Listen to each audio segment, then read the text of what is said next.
Hey everyone, welcome back to What If Grad School Was Useful Actually, your favorite Hope Corps professionalization podcast for graduate students and other recovering academics. This is week 2 in our series of going through, okay, I have to bring it up like this so that it doesn't get blurred out. This book by the professor is in, or rather the book the professor is in, by Kelsky, whose online pen name is The Professor's Inn, and you can find her work at theprofessorsin.com. So this book is primarily for folks, grad students, to get an academic job. However, Kelsky is also an advocate of graduate students being entrepreneurs, and translating their skills into non-academic or alternate academic, meaning non-professorial roles. And so in the second to last chapter in this book, it's titled 100 plus skills that translate outside the economy. So if you were here last week, you know that we kicked off a series of taking these skills and talking about how you would use them in your job search, how you might phrase them on a resume or put them in a cover letter or talk about them in an interview. Now, last week I was super ambitious. I took one whole section, which was, she's got it broken up into 4 sections of roughly 25 skills each. So I took the last section called Intangibles, Extracurricular Activities, and Miscellaneous, and we went through that whole section. And in watching that back to edit and post, I realized that was probably a little too much. Like, I think if you listen to it really carefully, you can hear that my voice gets kind of tired. It's just, I think it's kind of a fire hose of information, and at some point it becomes hard to digest, and that's not what we want. So what I thought I would do this week is I would go through about half of a section. Like I said, she has 4 sections. Last week we did one of them, so we have 3 remaining. So I thought we'd go through about half of a section, skill by skill, and again, talking about how you might use this in various ways. So one of the main things that we're doing is how would you talk about this skill on your resume, but also, you know, what might be a good thing to, how would you reference this in a cover letter, or how might you talk about this or frame this in an interview? And some of these skills too are just advantages in helping you search for jobs outside of the academy. So how might they be incorporated into your job search more holistically? That's what we're going to do. Last week we did the very last section. This week we're going to start with the very first section, which is research and coursework. So these are skills that you gain from research and coursework. Pardon me, I'm holding the book. I just realized I was holding the book really close to the microphone, so you may have gotten some unintentional ASMR page turning sounds. So skill number 1 listed here under research and coursework is quickly reading and processing large amounts of complex material, often while writing summary notes. Okay, yes, this skill is hugely important and it is such an asset, but that's not necessarily how you would write it on a resume. And that might be kind of off-put if you were to just write that on your resume. If under a job, you know, let's say you're a grad student at the University of Minnesota, you're the instructor of record, so you have that on your resume, and then under that as a bullet point, you just put, quickly reads and processes large amounts of complex material while writing summary notes. That's not great. So I'll get to how we might put that on a resume, but before we get there, I want to say that this is actually one of the skills that is fantastic for helping folks switch from the academic job search that they're trained for as graduate students or academics to the kind of non-academic search. Your research skills will never fail you, right? And that is one of the reasons why I am so passionate about the driving idea behind this podcast, that even if you are in grad school for a single day, by engaging with that process, you have gained valuable skills that will help you get your dream job. Because the research skills start before you get to grad school, right? They start by searching up folks that you want to work with, comparing and contrasting different programs, different application requirements, creating notes on those things so you can tailor your admissions materials, etc. Those start even before you get to campus. Your research skills are always going to be there to see you through. Now, the more we go through the process, the more honed and the more cultivated those become, the more specific kind of softwares and technologies we become familiar with in terms of research. But no matter where you're at in the process, your research skills will never fail you. And so one of the things that is incredibly useful when you decide, for whatever reason, that you no longer want to pursue that traditional tenure track job, is that you have this suite of research skills to call upon to find out what jobs are a really good fit for you.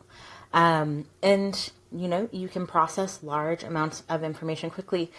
Oddly enough, one of the ways that I find this show up in my life a lot is when I'm shopping for something specific online and looking for a really good deal, because I, as a historian, had to sort through so much data, and I use primarily digital archives for my dissertation. That's a whole separate topic. If you're curious, ask about it. I'll do a mini-sode to tell you why I made that decision. But I had to sort through all of these digital archives with a ton of sources. And so when I'm looking for a really good deal on something specific online, I am not fazed if I have to go to 20 different websites and search through 200 results on each of them. That's stuff I would do for a literature review. That does not scare me. And it helps me find some really good deals, right? But it also translates to the job search. So when you are deciding that you maybe want to leave the academy, or just want to work in the academy, but not in a teaching or a professorial way, looking up what is available to you and using your research skills to do this is a fantastic, I don't want to say safety net, but it is a superpower. It's a fantastic superpower that you may not even realize that you have, because it is so normalized in grad school and academic culture. So when you decide that you want to look for jobs other places, this ability to read job descriptions quickly, or to read about different industries quickly, or to kind of consume and process and compare large amounts of information is incredibly, incredibly helpful. Now, how would this be? This is also very useful in actual jobs that you might get, right?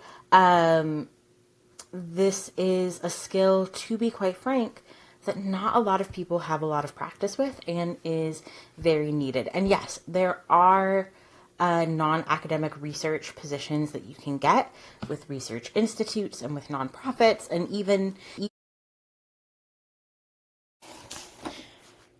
that was weird, with news and TV shows. They need researchers too, right?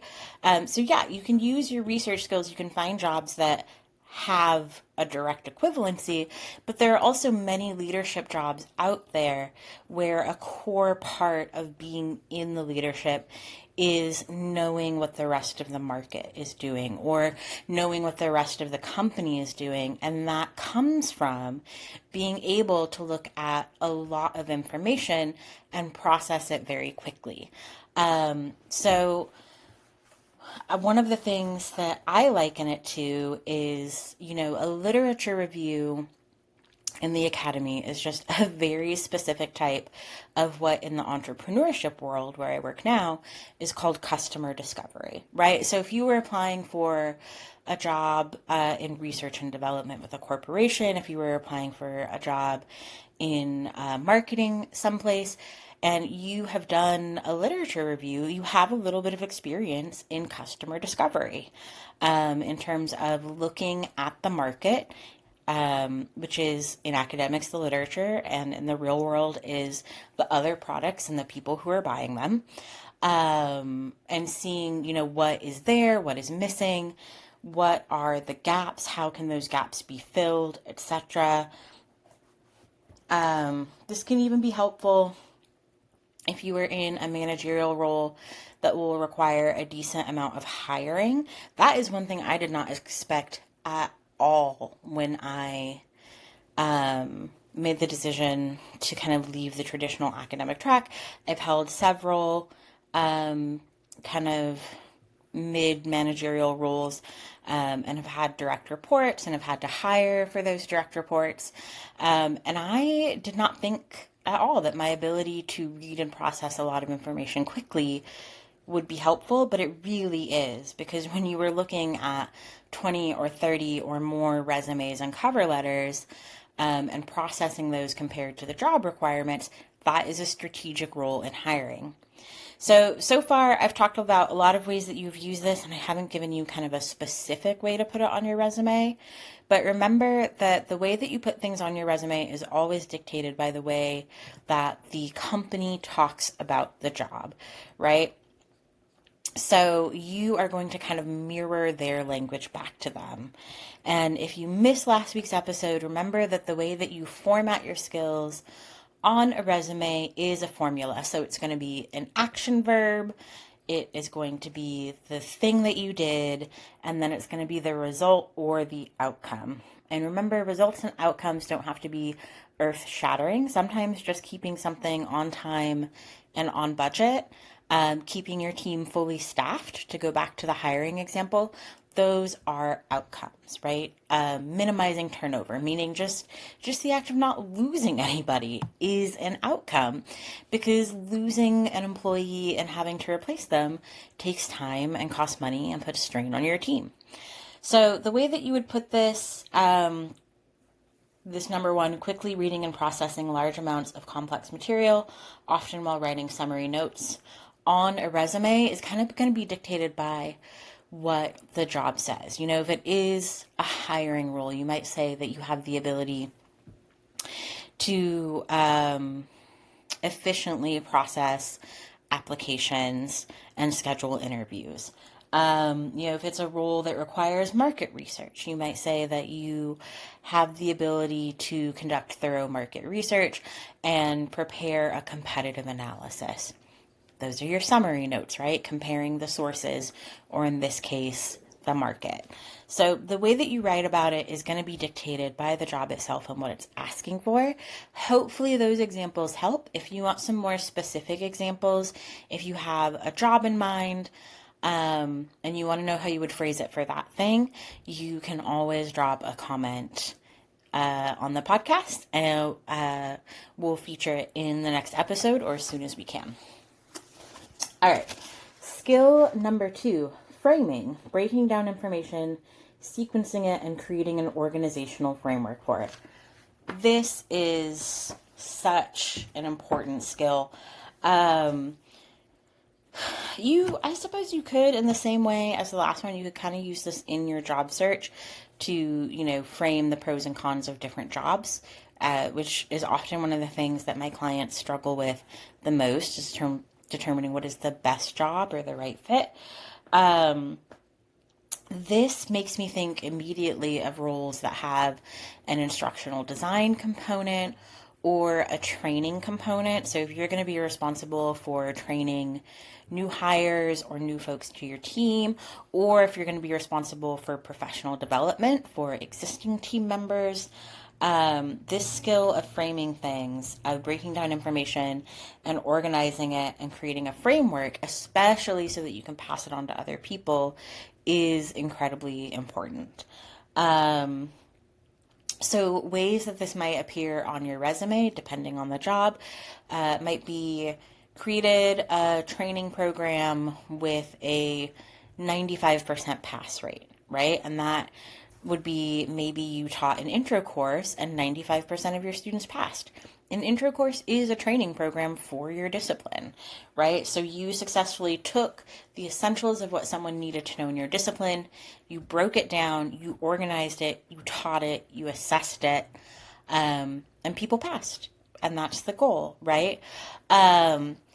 Just a quick aside, creating the training and then assessing its effectiveness are two separate skills. So we would break those out on your resume. So, we would say successfully created, we wouldn't start with an adverb, created, maybe, created a training program for new employees, new hires with a 95% success rate. And then the next bullet point might be assessed training program iteratively. So every time you ran it, every time you taught the course, assess training program iteratively to make improvements, increase retention of new hires, aka students who stay in the major and minor, and increase pass rates, right? So if you started and the first time you taught it, 90% of students passed, and the last time you taught it, 98% of students passed, congrats, you increased pass rates.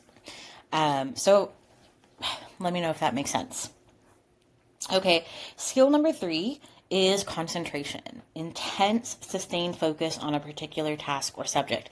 Now, this is one of the reasons that I wanted to start this series, because I think that the skills that Dr. Kelsky has listed in this chapter are undoubtedly great transferable skills, but you can't just put concentration on your resume, right? Like, that's not going to read well to an employer if you just say, I'm really good at concentrating. And again, that's something that can help in your job search, certainly, especially for the jobs you really want and you really want to tailor your resume and do kind of a deep dive on the company and the employee culture to really make your job materials stand out. That concentration is great for the job search process itself. How that appears on resumes is going to be different kind of depending, again, always depending on the language of the company itself and how they write the position description. But I can definitely see you putting, focused leader who drives the team forward. Let's see. Words like focused and driven are really coming to mind for this. Longevity, too, that can be a really important thing. I mentioned turnover a second ago. Turnover is one of the biggest costs to employers, hiring people and finding out that they're not a good fit and having them leave and having to replace them. That represents a huge cost to an employer. And that's why there are so many expensive services that are marketed to employers in business to business sales to fix that issue. And so, when you have longevity with a particular employer or with a particular suite of problems, that can be really appealing. I have a friend who has worked first for government contractors and now for the government itself for several years. And one of the things she told me that I often share with my clients, as kind of a joke, but also not really, is that the government loves to hire academics because they stick around when things get tough and they don't cost a lot of money.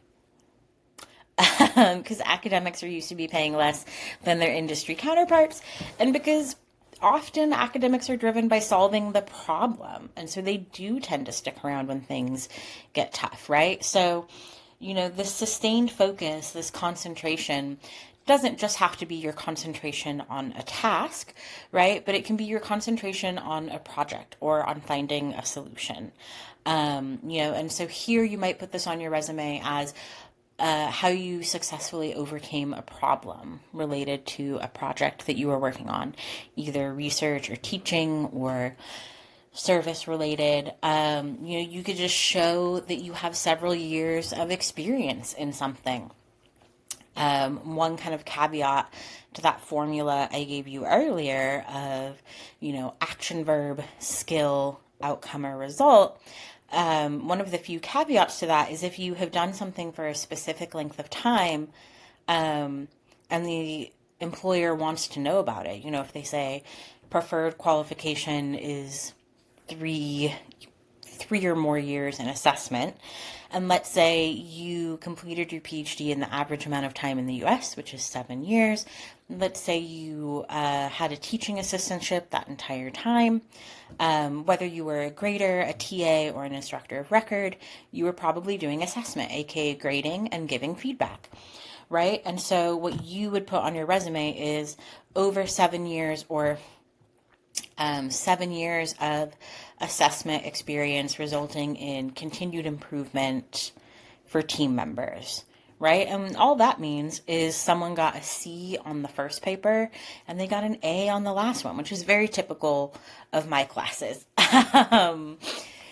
People kind of don't know what to expect for the first paper. And then, you work with them and you give them feedback, and by the end, their critical thinking and their writing has developed and they do a lot better, right? So that could be another way that concentration shows up, not as that kind of like concentration specifically on a task and on executing it, but sustained focus on a problem or a skill development over the years. Number 4 is great. Number 4 is fairness, looking at an issue from multiple perspectives.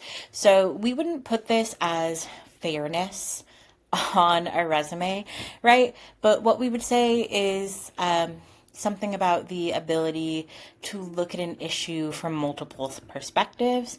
We might throw in one of employers' favorite words, which is stakeholders, right? So ability to see an issue from the perspective of multiple stakeholders and come to a resolution that satisfies each of them. Now, that's not fully polished, but I hope you get the idea of what I'm going through there.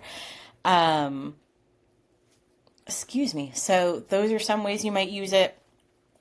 Being able to see an issue from multiple perspectives can be great in both like marketing and market research. It's also great in terms of team leadership, especially if you have ever had to engage in conflict resolution, which pretty much anyone who has ever taught or graded for a class that has a group project has probably had to do, right?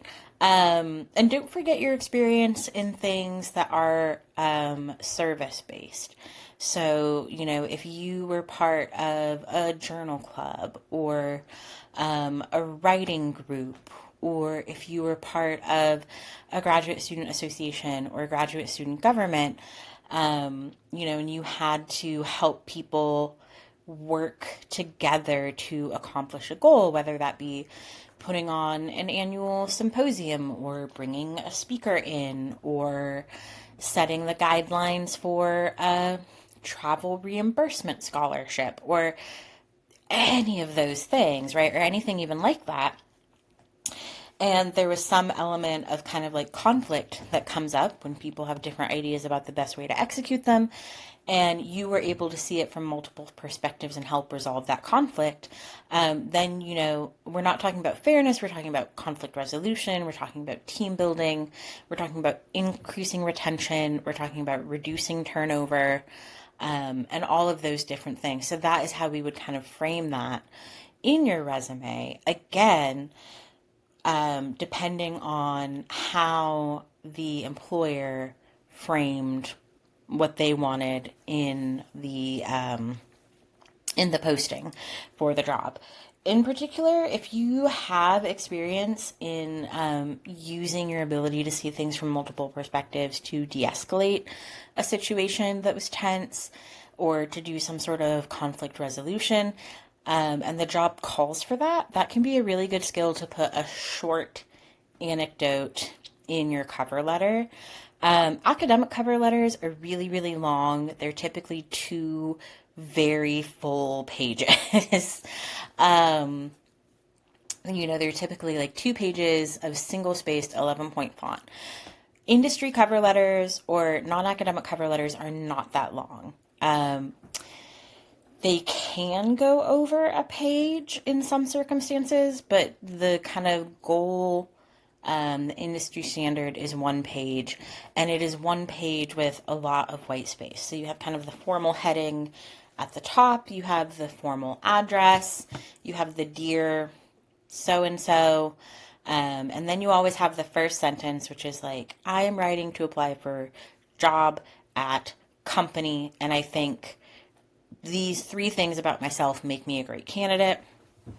And then you have 1 or 2 fairly short paragraphs to elaborate on why you're a good candidate. And if something about the job, especially if it's like a leadership or a managerial position or a directorship, etc., if something about the job is going to require managing people, and has an element, especially if they say it has an element of like conflict resolution, that can be a really good anecdote to slip in there in 2 to 3 sentences. When I was working with multiple teams to bring a speaker to an event, this conflict arose, and here's how I solved it. Or something like that. So these are kind of the little nuggets that we want to save for our cover letter and also to elaborate on in our interview. Okay, number 5, synthesizing, finding connections among disparate ideas or viewpoints, determining how the viewpoints are similar and or different. Yes, this can be incredibly helpful. This one I would put a little bit of caution on as well. I don't know if I would say this happens less in traditionally academic workspaces, but the risk of synthesizing, the risk of seeing connections among different topics and especially different teams that are headed by different leaders in a work environment, is some people are going to feel like you're trespassing on their authority. So while this is a really good skill to have, I always say kind of like check out the vibes before implementing it, especially implementing it loudly, like in a group meeting. Because some people are just, their default state is going to be to feel attacked and defensive. If you say like, well, Jane's team and Mary's team have these similarities and should be working on this thing together, Jane and Mary may hate that, right? One or both of them could feel attacked or stepped over, etc. So this is a good skill and you should use it. I don't know that unless it was kind of specifically asked for, like the ability to form connections between disparate ideas, unless that was specifically asked for in the job ad, I might kind of leave it out just because it can be polarizing. And the last thing that you want to be in your job documents or in your interview, or if you were hired for like a trial phase, the very last thing you want to be is polarizing. Okay, number 6 is weighing, assessing evidence for its soundness and its relevance to a particular argument. There are so many ways that this might show up in a different job. The kind of first thing that came to me is when you are asked to purchase something for the company, which can happen a lot if you're in a leadership or a managerial role. You might be dealing with business-to-business vendors, folks selling software solutions for a problem that the company has. Or, it could even be as simple as looking for a reliable, affordable caterer, or, maybe the place that your company has its annual event is no longer available and you have to find a new one, right? But having the critical thinking skills to seek out and find new options is great. And I know in Dr. Kelsky's argument, she is talking more about kind of like the critical thinking version of this, and that's very important too. That's often harder to quantify and put on a resume. And I don't want it to be overlooked that there's a very simple option to this, which is just comparing different options. And sort of like the first one, going over a lot of information, using your research skills to compare a lot of options quickly and make an informed argument about what the best thing to do is. Of course, this will also come into play in different areas of the job when you are working with teams, and then there is indecision about how to move something forward. Your ability to weigh the options and make an informed argument about what to do is going to be very important. If you have experience with that, a way it might show up on your resume is something along the lines of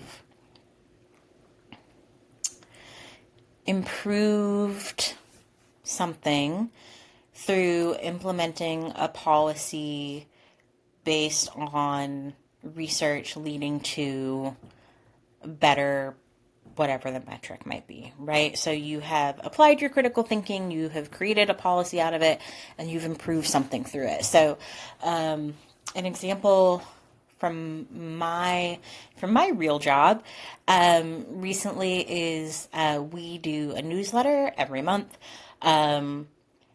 Different people on the team are responsible for different sections on the newsletter, and we all write a little differently. And it's not a huge deal, but for the person who puts all of what we write together in the newsletter that goes out to clients,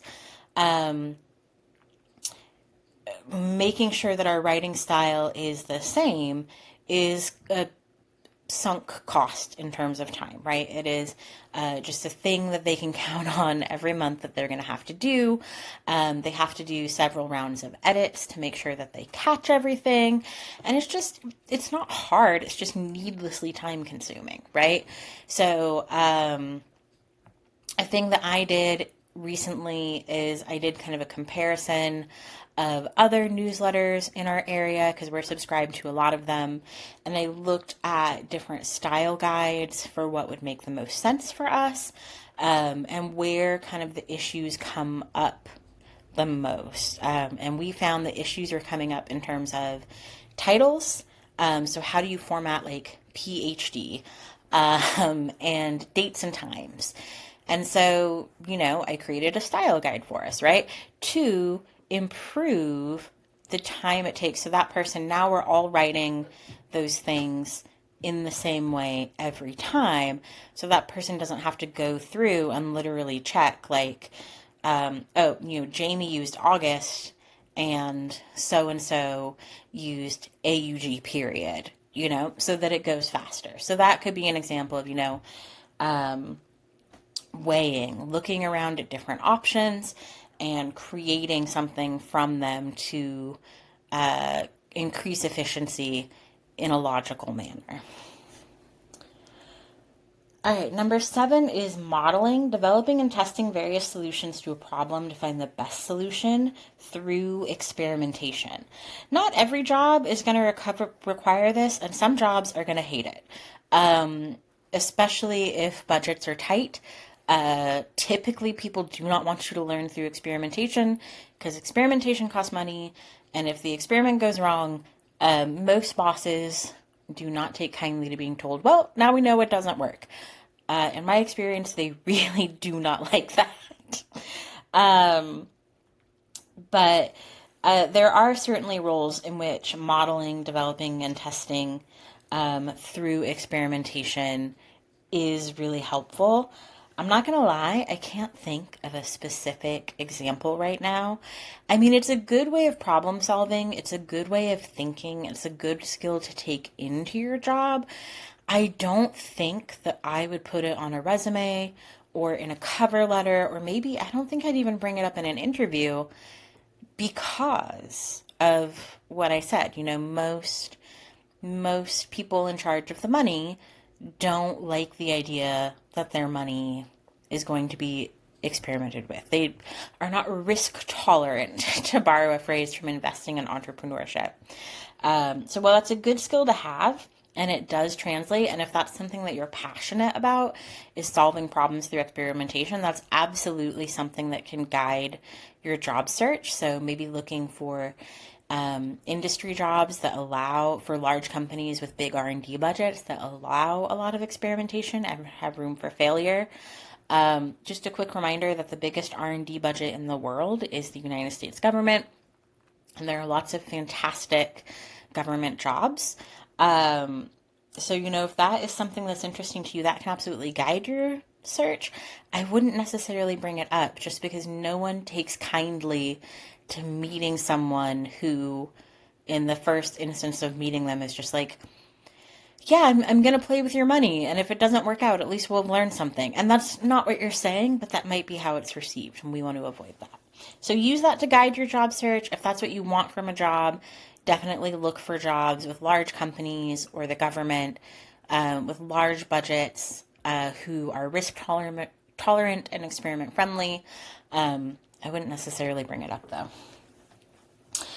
Number 8, problem recognition, identifying and defining problems. Yeah, this is such a huge thing. I remember one time, my brother works and has worked for like the past 20 years in aerospace metals. And he had just started with a new company that had kind of like poached him from his old company. And I was spending some time with him, and he closed his laptop and he's like, I'm done for the day. What do you want to do? And this was around like 2 p.m. I was like, you're done for the day? And he's like, yeah, I just notified my bosses about a problem they had that they didn't realize they had. And if they implement my solution, it'll save them $2 million a year. I've done enough today. I've saved them $2 million a year. And, he was right. He not only progressed in that company, but he eventually got poached by another company and then another company because that's his skill. His skill is finding problems and implementing solutions. And so the way that you would talk about this in your resume, right? You're not just going to say, oh, I can see a problem and fix it. Because it's not an episode of Bob the Builder. You would talk specifically about the problems that you have solved and fixed. So I could even go back again to that style guide episode, right? So I saw the problem of my team wasting time on kind of these little issues that could be solved if we just all had a common reference point, and I fixed that, saving us time, meaning that our money could be, or rather the money of the company could be better spent on having us do kind of more of the work that brings in money, which isn't necessarily, debating what the best way to write PhD is in a newsletter. But if you are a graduate student or an academic, you probably do have experience solving a problem. And again, it can be in the context of your research. So many of the STEM folks that I work with have the experience of solving a problem with a method, refining a method, or approaching something in a new way, or narrowing down the problem to make it smaller so that that piece can be solved that then makes the whole process smaller. But this is not STEM exclusive. Again, the problem can be something as simple as like paper applications, right? So let's say you are part of your graduate student association for your department, and the graduate student association has a limited number of travel scholarships to give out to folks every year.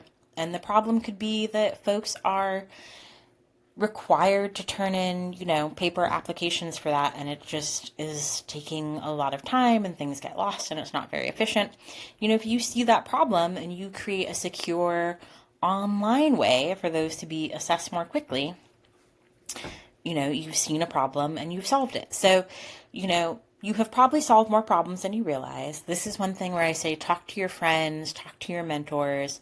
They may remember more what you have done than you do. It's a funny thing about working in academics that happens a lot. Okay, we're somehow already almost at the 40-minute mark, and I just did number 8 in this section, and this section has 50 bullet points. Let's see. The next section has just over 20. The section after that has 10-ish, and then we already did the last section. I will say that's one thing about Dr. Kelsky. All respect to her. She is very research focused. And I think that I am very teaching focused on the skills because I taught a lot in grad school. I love to teach. I taught a lot in grad school. And so I have a lot of examples of the skills we get from teaching. Dr. Kelsky, much more research based, much more publishing based, in some ways more traditional academic before she decided to leave. So she has a lot more examples of that. I'm going to say let's go through 10. So let's do 2 more, and hopefully that'll prevent this episode from being egregiously long, and then we'll pick up next week and we'll get through another 10, and we'll have to break this, I think, into more than just 2 episodes to cover research and coursework, but that's okay. All right, number 9 is problem analysis, determining potential causes of a problem. Number 10 is data assessment, developing effective methods for sorting data and determining which data are good and usable. So for problem analysis, in some ways I might almost lump this in with problem recognition for the purpose of the resume and cover letter. They are separate skills. And knowing how to use them and how to differentiate them in the job itself is important. But space is so precious in a non-academic cover letter and resume, actually in any resume and cover letter, that I wouldn't necessarily break them out separately. Especially because if you have identified and defined a problem, you probably have a good idea of the potential causes of a problem. So I'm going to skip to number 10, data assessment, so that I don't yap your ear off for a full hour. Data assessment, as I said, developing effective methods for sorting data and determining which data are good and usable. So some people work with a lot of data in their research, and some people don't. So for a personal example, I think the most data that I worked with in my research is, as I mentioned, I used different digital archives for my research. And I compared and contrasted the number of a certain type of source in the different digital archives. So for instance, one archive had 102 sources overall, and 10 of them were the specific thing that I was looking for from this time period. And then another archive had 6 sources overall, and 4 of them were what I was looking for this time period. So when I was talking about my methods in my dissertation and in my dissertation defense, I talked about why I used the archives I did and why I combined multiple archives to get what I thought was the most fair or reasonable assessment of the available data. But that is that's a simple fraction. And that I think is the most complicated my data ever got. But there are many people in social sciences and STEM who deal with much more complex data. And if you have kind of data chops, you should talk about them. You should talk about the software that you use to process the data. You should talk about why it's important or what you found. Again, in the way that the job ad talks about it, right?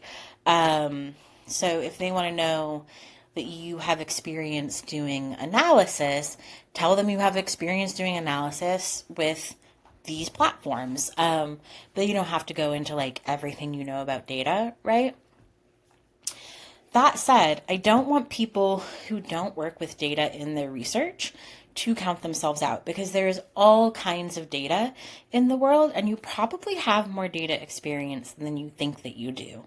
So, for example, to go back to the newsletter, our newsletter, we run it through a website provider who lets us send out a newsletter, and it keeps track of the data, right? And so one of the things that I do on my team is I go in and I kind of parse that data to get a better sense of how well our newsletter is doing, right? So how engaged are the people that have subscribed? How many links are being clicked on? How long are people keeping this open in front of them? Open rates, click rates, reading time rates, etc. Even if you just have a blog, and you have followers and subscribers, if you go through the data on the back end of your blog and can kind of get a sense of where your subscribers are coming from, how long they're staying on your blog, etc. If you run a website or social media account for a program that you're involved in, and you can see kind of the back end data of that, and especially if you teach yourself how to use that data to improve, those are real data skills. They might not be the data skills that we think of in the academy, but they are real and valuable data skills for employers, right? Especially if you were looking at a role that has an element of maintaining a website or working with the social media team or expanding reach, etc., which are all things you might be interested in doing. So don't rule out that kind of data that you might not have done formally as part of your research, but that you have experience with. The other thing I would recommend highly, especially when it comes to that kind of data, is check and see if your institution, if you're still at an institution, has a subscription to LinkedIn Learning that you can use, because there are some really great courses there that you can take. At my institution, we can take them for free, but if you may be able to take for free or for low cost. There's some great things on like Coursera or Udemy that you can take for a low cost, especially around the holidays when they have sales on their courses, to kind of give yourself a little bit more formal education, to feel more confident in what you're doing and how you talk about it in the job market. Okay, that is all for today. I hope that was helpful. As always, if you have questions, please leave them in the comments. The website will be up and running soon so that you can reach out directly to me by submitting a form if you don't want your business all in the comments, which I understand. And come back next week as we continue to go through research and coursework skills from The Professor Is In and talk about how you would use them in your job search and in your job documents. Have a good one, everyone.